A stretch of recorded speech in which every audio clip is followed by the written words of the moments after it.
Hello friends, welcome to my daily vlog. आज त्यस्तो खासै त केही गरेन, किनभने बिहानदेखि नन स्टप पानी परिरहेको थियो। तैपनि मैले आज गरेको एक्टिभिटी तपाईँलाई सेयर गर्दैछु। ल सुरु गरौँ है त। म बिहान उठेर ओछ्यान पट्याएपछि बाहिर निस्केँ। बाहिर त पानी परिरहेको थियो। मैले हातमुख धोएर फ्रेस भएँ अनि हल्का एक्सर्साइज गरेँ।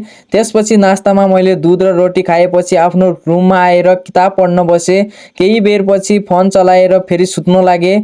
आज कलेज पनि गएको थिएन, किनकि बाहिर पानी परेर बाहिर कतै जानै जस्तो थिएन। त्यसपछि उठेर बाहिरतिर आएँ, दिउँसोको खाना खाएर पढ्न थालेँ अनि बाहिर निस्किँदा अलिअलि पानी पनि थाकेको थियो र म अलिकति घुम्न बाहिरतिर गएको थिएँ। त्यसपछि रुममा आएर फोन चलाएँ। त्यतिन्जेल बेलुका पनि भोपर्न आँटिसकेको थियो।